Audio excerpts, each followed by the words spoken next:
आज सुबह सुबह की खबर है कि हूतीस की तरफ से इजराइल के ऊपर मिसाइलों से हमला किया गया।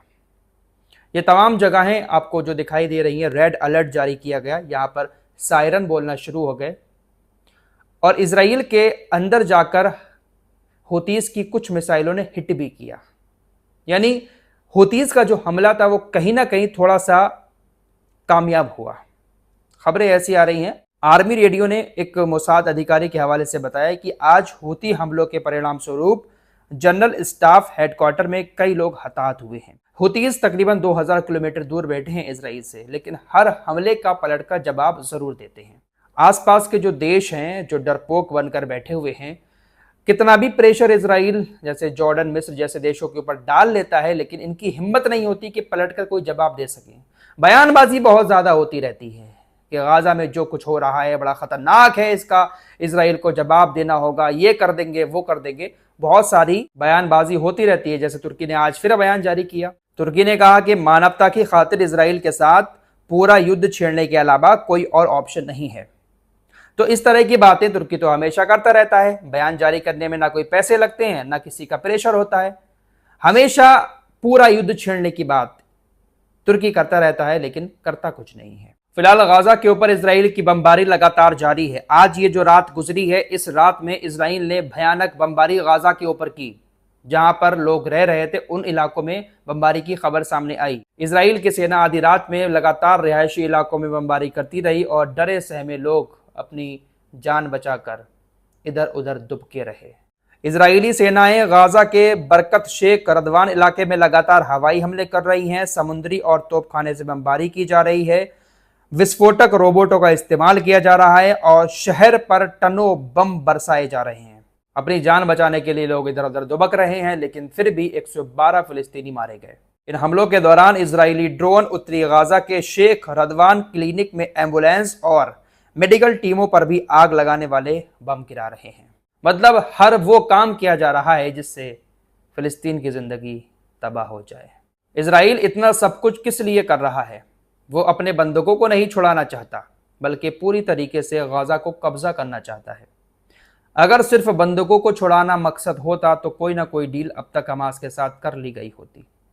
लेकिन इरादा साफ है कि गाजा को कब्जा करना है, तमाम लोगों को ख़त्म करना है। मेरे दोस्तों, कल फिर इजराइल के अंदर उग्र प्रदर्शन हुए हैं। कब्जे वाले यरूशलेम में बेंजामिन नेतन्याहू का जो आवास है, वहां पर एक पुलिस की गाड़ी को प्रदर्शनकारियों ने जला दिया। बहुत सारे बड़े बड़े कूड़े के डब्बे रखे हुए थे, उन डब्बों को जला दिया और भी वाहनों को आग लगा दी। इजरायली यहूदी बेंजामिन नेतन्याहू के आवास के बाहर प्रदर्शन करते हुए ये मांग कर रहे हैं कि तुरंत युद्ध को खत्म किया जाए और कैदियों की अदला बदली की जाए। इसके लिए आप राजी हों। तो इजराइल के जो यहूदी हैं वो भी कहीं ना कहीं परेशान हो चुके हैं, ऊब चुके हैं, क्योंकि जंग 2-4 महीने की हो चलता है, लेकिन 2 साल से ज्यादा का वक्त होने वाला है और किस तरीके के हालात बने हुए हैं आप लोग देख रहे हैं। दोस्तों, इस जंग के दौरान आपने कई बार ऐसा सुना होगा कि गाजा की मदद के लिए कई सारी नाव निकली और वो बीच में ही इजराइल के द्वारा रोक ली गई।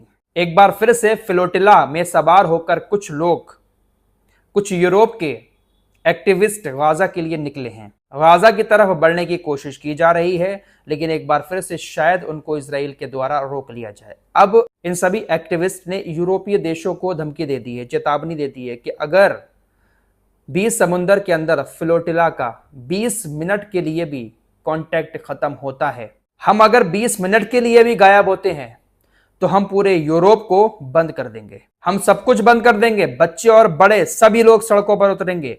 हम एक अंतर्राष्ट्रीय हड़ताल शुरू करेंगे, क्योंकि हर बार फ्लोटिला को रोकने की कोशिश की गई और आपने देखा होगा पिछली बार भी ग्रेटा थनबर्ग अपनी टीम के साथ वहां पर पहुंची थी।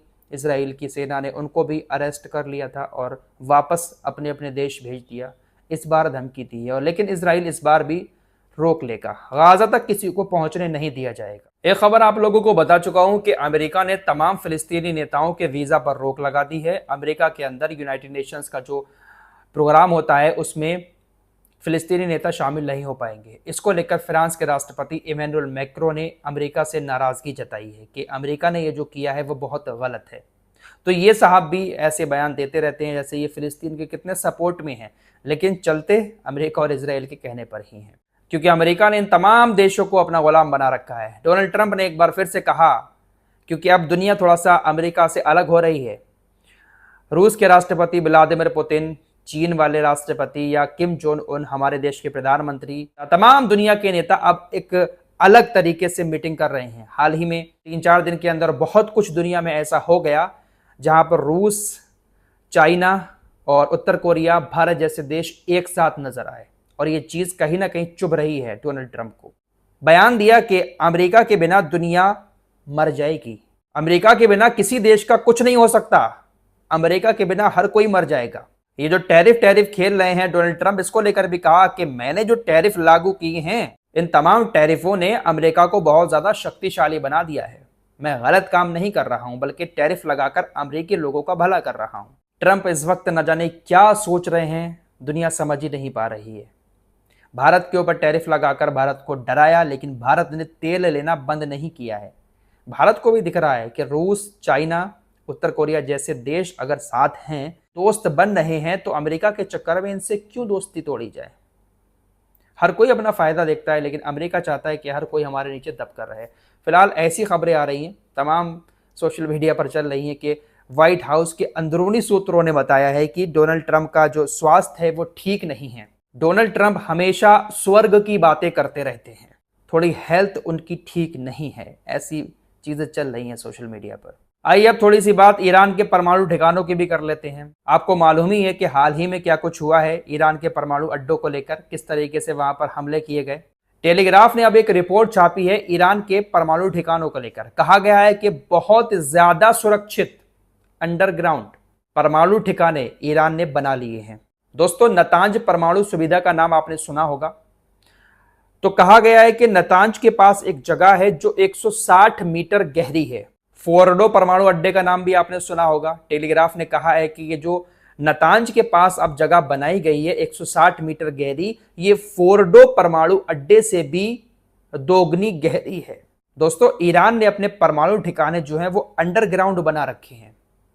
बंकर बस्टर बम का इस्तेमाल करके भारी भरकम हमला किया अमेरिका ने, लेकिन फिर भी ज्यादा नुकसान ईरान को इसीलिए नहीं हुआ क्योंकि उसके सारे ठिकाने अंडरग्राउंड है।